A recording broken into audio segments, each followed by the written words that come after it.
जो चारों आरोपी ने गुनाह कबूल करा है। पहले तो ये अच्छी बात है कि पहले तो मैं सबसे पहले मेघालय सरकार से माफ़ी मांगता हूँ कि आज एक सोनम रघुवंशी की वजह से जो मेघालय बदनाम हुआ है, तो इस पर कड़ी से कड़ी कार्रवाई की जाए। सज़ा की मैं मांग करता हूँ वहाँ के सीएम साहब से कि इस लड़की की वजह से पूरा मेघालय जो टूरिस्ट एरिया था, जो टूरिस्ट एरिया बदनाम हो, जिनकी रोजी रोटी चलती थी, इस लड़की ने उनकी रोजी रोटी खा गई है। तो मैं इंडिया के सभी लोगों से अपील करता हूँ कि वो टूरिस्ट एरिया बहुत अच्छा एरिया है। जिस तरह से वहाँ की सरकार ने 17 दिन के अंदर केस को सॉल्व कर दिया। इंदौर से 2300 किलोमीटर दूर है, इतनी दूर के केस को भी इनने सरकार ने जिस तरह से सॉल्व करा है, तो मैं वहाँ की सरकार का बहुत बहुत धन्यवाद देता हूँ कि जिस केस में उन्होंने दिल से मेहनत करी है। ये बहुत बड़ी बात है कि मिसिंग तो दुनिया में बहुत लोग होते हैं, लेकिन इस केस में जो सरकार ने साथ दिया है, तो मैं इंडिया के सभी लोगों से बोलता हूँ कि सबसे अच्छा टूरिज़्म एरिया है कि वहाँ की सरकार टूरिस्ट की बहुत कदर करती है और उनका बहुत मान सम्मान करती है। उनके लिए एक बंदा भी गायब हुआ है, तो उसके लिए उन्होंने जी जान लगा दिया है। तो मैं बहुत बहुत धन्यवाद देता हूँ। दूसरी बात कि जो 4 लोग वहाँ अपराधी में पाए गए हैं, इसे थोड़ी सी और पूछताछ की जाए कि प्लानिंग कब से चल रही थी, कैसे हो रही थी, क्या हो रहा था। ये है सोनम रघुवंशी, इस पर कड़ी से कड़ी कार्रवाई की जाए। कड़ी से कड़ी कार्रवाई की। उसने आज 7 परिवार को बर्बाद कर दिया। पहला मेरा परिवार, दूसरा मेघालय जो टूरिस्ट की बल पे चलता था, वहाँ जो उनकी रोजी रोटी को इनने बर्बाद कर दिया। वहाँ के बच्चे जो चलते थे, टूरिस्ट पे थे, उनको खाया है। 4 लड़के जिनको इनने पैसे दे के लिया है मर्डर करवाने के लिए, एक खुद का परिवार, 7 परिवार को खा गई है औरत। इसको क्या नाम दिया जाए? ये पिशाचनी नाम बोलते हैं। जैसे पिशाचनी क्या होती है, जो सबको खा जाती है, ये वो औरत थी। इस पर कड़ी से कड़ी कार्रवाई की जाए। देखो सब, हाँ, मांगलिक राजा भी था, लड़की मांगलिक थी। और जैसे बहुत से सुना था अपन एक हिंदू धर्म है, हिंदू धर्म में जैसे बोलते ना, सुनने में ऐसा आता है कि लड़का मर जाए, दूसरी शादी इसकी सक्सेस होती है, तो इसी को प्लानिंग करी हो। तांत्रिक क्रिया की बात ऐसी आती है कि जब राजा रघुवंश सोनम का मिसिंग हुए थे, तब इनके पापा ने फोटो उल्टी क्यों नहीं टांगी? ये टांगते आज राजा जिंदा होता। बेटी की फोटो टांगी तो बेटी जिंदा मिल भी गई है। तो ये सोचने पे चीज़ मजबूर कर रही है। वैसे कौन सा तांत्रिक था जिसने इतनी चीज़ों को खर्च से बोला और बच्चे मिल भी गए उनकी? जैसे उनके पापा हमारे घर पे आए थे जब राजा का अंतिम संस्कार हुआ था, उनके पापा से बोलते नहीं बना था, वो ऐसे बैठे रहे पूरे टाइम, उठे नहीं, ना मीडिया से बात कर पाए थे। जब बात उनकी बेटी पे आई तो मीडिया से लड़ लड़ के बात कर रहा है। ये उनमें इतनी ताकत किससे आ गई कि वो तो उनने सोचा होगा कि भाई को, बेटे को, मतलब जो बहू बना था ना बेटा राजा को, उसको मारने था इनको, इन सबकी प्लानिंग थी। तो सब पे कार्रवाई की जाए। शिलांग पुलिस से मेरी अपील है, एमपी पुलिस से अपील है कि सबसे बारीकी से पूछा जाए, इनकी मम्मी से ही, पापा से भी। गोविंद से नहीं बोल सकता कि गोविंद का हमने जो नेचर देखा है वो अच्छा है लड़का, उसका नहीं कर सकता, लेकिन माँ को सब पता रहता है लाइफ में कि बेटी क्या कर रही, बेटी का अफेयर है या नहीं है, उसकी लड़की का चक्कर था, तो माँ के पास तो जरूर होगी कि मेरे को वहाँ शादी नहीं करना है। लेकिन माँ ने हवाला दे दिया उसको। इस हवाले का नाम तो इनका हो ही गया। अब इनके लिए हवाला छोटी मोटी बात नहीं है कि पापा को 2 अटैक आ गया, बेटा तो ऐसा करेगी तो पापा मार जाएंगे, ये हो जाएगा, वो हो जाए। तो फिर लड़की ने खुद की प्लानिंग स्टार्ट कर दी। अच्छा, इस लड़की ने उसके सुख पाने के लिए 7 परिवार को बर्बाद कर दिया। तो ऐसी लड़की को तो कड़ी से कड़ी सजा दी जाए। मैं वही बोल रहा हूँ कि बेटी के लिए तंत्र मंत्र भी उनकी माँ जानती है, कौन जानता सर है? जानता हूँ, तभी तो आप देखो ना, आज पूरा इंडिया ने देखा है कि उल्टी फोटो टांग के रखा है वो बोलते हम बेटी हमारी वापस आई गई। तो ये राजा के टाइम भी कर देता ना, तो मैं बेटा जिंदा होता भाई मेरा। उसको बेटे माना मैंने मैंने उसको बड़ा कराया, तो वह जिंदा होता हमारा। सर कैसे ये, 5 लोग सर हैं? देखो, ये 5 लोग नहीं है, ये कोई बड़ी गैंग है। जैसे कि नाम आया जीतन अकबर से, कारोबार हवाले वाला आदमी है। तो हवाले वाला आदमी सब वो सातिर होते हैं, इनको पता है हवाले का पैसा इधर उधर कर सकते हैं, वो लोग वो सातिर होते हैं। उससे कड़ी से कड़ी पूछताछ की जाए। सर ये मैं नहीं कह रहा हूँ, ये मैं नहीं कह रहा हूँ, कहाँ मुझे सोलंग तो पुलिस कह रही है? सोलंग पुलिस कह रही थी और मेरे को मीडिया के थ्रू मेरे को मालूम पड़ा था, क्योंकि हमको तो मालूम पड़ता कुछ भी जो भी आपसे वो चीज़। संपर्क किया था क्या? सर हमें संपर्क करती तो उसको हम छोड़ते क्या? सबसे पहले हम उसको पेश करवाते। हमें तो पता ही नहीं था कुछ भी क्या है क्या नहीं, लेकिन जो चीज़ें हुई ना, वो अचंभ पेचीदा चीज़ है कि उस लड़की में कितनी हिम्मत है कि वो इंदौर आके भी चली गई। हाँ, एक मूवी देखोगे अपना हमराज। हाँ। हमराज के अंदर एक सीन था कि उसकी शादी होती नहीं नहीं, उसकी बीवी उसको बोलती कि मेरा उपास है, मैंने मांग करी थी कि इस लड़की को, मतलब मांग करी थी कि उसके बाद अब अपनी ज़िंदगी जी आगे की सुहागरात बाद में बनाएंगे, और बाद में आकर उसको वहाँ जाकर मार देती है। आज वही हमारे साथ भी हुआ है। अच्छा। हम्म।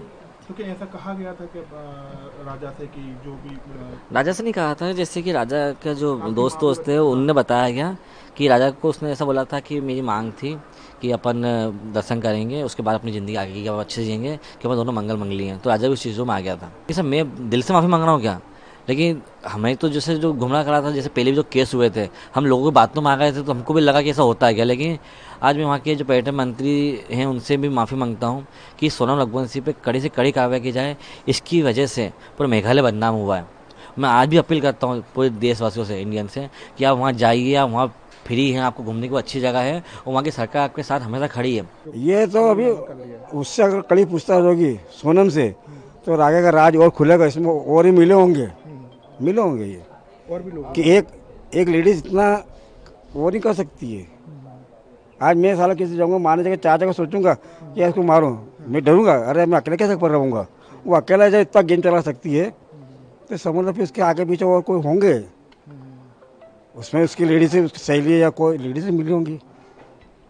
पॉइंट वाले बात बोला मैंने आपको, बस फिर क्यों क्यों करा होगा ऐसा, आपको क्या लग रहा है? और मंगल भी मंगल चक्कर भी थी हाँ। कि एक को मरवा दूंगी अच्छा। तो मेरे को भी दोस्त हट जाएगा, तो मेरा जो प्रेम उससे शादी कर लूंगी। ओके, पॉइंट पे पॉइंट बात वाली, अंदर आदमी से देखता ना ये तो ये रिश्ता कैसे आया था? कि कोई रिश्ते के वो बनती है, वो पुस्तकें हाँ, आपके समाज में बनती है, मेरे समाज में बनती है, सब में बनती है। तो उसमें लड़का के पसंद करता है, अपन नंबर भी लिखते हैं, एड्रेस भी लिखते हैं, फलाना कॉलोनी के ये। फिर अपन वैसे बात को फ़ोन लगाते, भाई हमारा लड़का भी मंगल है, लड़की वाले के तो हमारी लड़की मंगली है। फिर हम देखने आ सकते हैं, तो अपन बोला हाँ ठीक है आओ, हम भी आपका घर देख लेंगे। फिर आगे आगे शादी ब्याह बात चलती है। मुझे क्या होना था कि शादी ऐसी होगी कि मेरे बच्चे ही हमेशा के लिए चला जाए। आपने कभी नहीं सोचा था कि वो अरे नहीं, लड़की मेरा बच्चा क्या इतना सीधा था कि आस पड़ोस से भी कहता है यार तुम्हारा छोटा वाला बात करते ही नहीं। मैंने भैया उसके काम से काम करता है, जो चाहिए पापा क्या चाहिए मम्मी क्या चाहिए ला के दे देते हैं। फोन पे बात लगातार सोनम करती रहती थी, कभी आप लोगों को शक नहीं हुआ?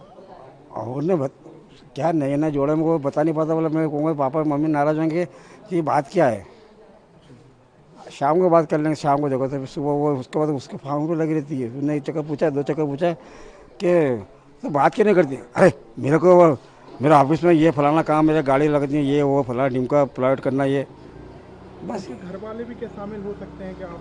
हाँ वो तो जब घर वाले भी घर वालों के मेरी छोरी इसमें की है तो तुमको शादी नहीं करना था। जब वो दूसरे से लगी हुई है तो फिर तुमने दूसरा घर बर्बाद क्यों करा। उसने उसका घर का बर्बाद भी कर लिया, मेरा घर ही बर्बाद हो गया। राज के घर वाले कह रहे हैं कि वो बिल्कुल निर्दोष है, वो तो दीदी कोई निर्दोष ही बहन नहीं। मानता था। अरे कोई, हमने भी 60 साल की उम्र निकाल ली, ऐसे बेन मान लेते हैं, हर किसी को बेन बना लेते हैं। मैं आपके घर में, क्या आप मेरे रिश्तेदार हो गए क्या? सर मेघालय के मंत्री हैं, वो कह रहे हैं कि माफी मांगनी चाहिए आप इस चीज को लेकर। मांगना इन्होंने बहुत मेघालय को बदनाम करा है, बहुत बदनाम करा है। जबकि वो तो नहीं अंडरग्राउंड काम कर रहे थे। मेघालय की पुलिस लेके इंदौर, मेघालय की पुलिस लेके इंदौर आई है। और ये इंदौर आई ना, ये पहले इंदौर आ चुकी, 2 दिन यहाँ रह चुकी है, इसकी लड़ाती रही किराए के मकान में। रातों रात वो क्या दिन में सफ़र नहीं करती, रात में सफ़र करती थी ये, कि दिन में कोई पहचान लेगा। आप पे भरोसे मेघालय पुलिस ने सही काम किया? बहुत अच्छा काम किया। मैं तो मेघालय का जो बदनाम करा था, माफ़ी चाहता हूँ मैं, बहुत अच्छे। आप माफी मांग रहे हैं? हाँ, क्यों? बदनाम वो लड़के वाला कर रहे ना। आप मैं तो, मुझे तो मेरा बच्चा भले लाश है मगर ढूंढ से निकाला। वो तो आज भी कह रहे हैं मेघालय, वो एक ही स्वेट की है, सीबीआई चाहिए, सीबीआई चाहिए। क्या करें सिवा के, मेरा बच्चा तो मरा वाला दिया, तेरी छोरी आज जिंदा है, वो तो इसके भी वो केस बंद हो जाएगा, फिर वो शादी करेगी उससे ही। आप क्या मांग करते हैं कि इस चीज़ इनको तो, क्योंकि आप पिता हैं एक, इनको तो फांसी की सजा पहले तो पूरी इंक्वायरी अभी होगी, इसमें और भी पकड़ाएंगे और भी। मेरा पूरा परिवार जो है, हम लोग सभी जने जो है सीएम साहब से, मेघालय पब्लिक से, सभी से हम लोग हाथ जोड़ के माफ़ी मांगते हैं। तो हम लोगों से जो गलती हुई है सोनम को ढूंढने में, उसे नज़रअंदाज समझ के हमें माफ़ करिए। देखिए तंत्र मंत्र का तो मुझे कोई आइडिया नहीं है, हो सकता है उनके घर वालों की सोच इससे बैठी होगी पहले से, उन लोगों को ज़्यादा नॉलेज होगा। क्योंकि हम लोगों ने जब कोई गुड्डी जो पंडित था, पंडित जो नहीं का था, हमारा इसमें कुछ भी था नहीं। उनकी सारी जानकारी उनके मन में होगी, पहले से पता होगी उन लोगों को, तो हो सकता है उन्होंने कुछ करा होगा ऐसा। मैं वही कह रहा हूँ आपसे, मैं शुरू से पंडित उन्हीं के पास थे, सारे सब कुछ उन्हीं को पता था। तो उनके पंडित को ये तक पता होगा, तो सोनम को इस प्रकार से जैसे कि ढूंढना है तो किस प्रकार क्या करना पड़ेगा। जो विधि थी उन्हें सारी आजमाई उनकी तब से, और ये सब चीज़ें करना था उनको कभी, तो राजा के टाइम में ऐसा करना था, वो जब टाइम करी नहीं उन लोगों ने। और उनके पंडित ने ये तक पता होगा उनको, तो राजा कब मरेगा, कैसे मरेगा, क्योंकि सारी जानकारी उनको सब चीज़ पता होगी ना इस बारे में। तो कि हमको तो जानते था नहीं इस बारे में, ना हमने किसी पंडित को बुलाया था, ना पंडित को दिखाया हमने, तो जो करा था उन्होंने नहीं करा है। देखिए इसमें इसमें आरोपी तो कुछ शायद और लिख लेंगे। और जहाँ तक मेरे को लगता है मम्मी से भी इसकी पूछताछ करना चाहिए, क्योंकि इसकी मम्मी को लगभग सब चीज़ पता है। इसकी मम्मी ने बातें छुपाई हमसे, तो इसकी मम्मी को भी जो है ना सारी बातें पूछने के कारण पुलिस को इनसे कबूल करवाना चाहिए सारी चीज़ें। पुलिस को पकड़ना चाहिए उनको, कि कुछ बातें वही बताएंगे जो अपने मन में छुपाई उनकी बातें, जो हमको बताई नहीं उन्होंने। हाँ, क्योंकि देखिए हर माँ बाप को जो है अपने बच्चे के बारे में पता रहता है। मेरे घर में मेरे को सब पता है, मैं कब जाता हूँ, क्या करता हूँ, किससे बात करता हूँ, किससे बात नहीं करता, हर चीज़ पता रहती है। तो उनकी मम्मी को सब चीज़ पता होगी। पहले उनकी मम्मी बोलती थी तो मेरी बच्ची जो संस्कारी है, बाद में शादी में बोलती है तो मेरी बच्ची सुनती किसी नहीं थी, गुस्से वाली थी, वो बात करती थी तो उसकी मतलब उसकी मर्जी चलाती थी। तो क्या ये सब चीज़ें उसकी माँ जो झूठ बोल रही है ना शुरू से एंड तक, वो अलग ही चल रही है। अब क्या मांग करेंगे आप पूरे मामले को लेकर? देखिए मैं तो चाहूँगा इसमें जांच अच्छी बेस्ट जांच हो उसके अंदर हो सके तो इसमें सीबीआई जांच भी करेंगे तो और जो खुलासे जो खुलने वाले हैं वो खुल जाएंगे इसके अंदर।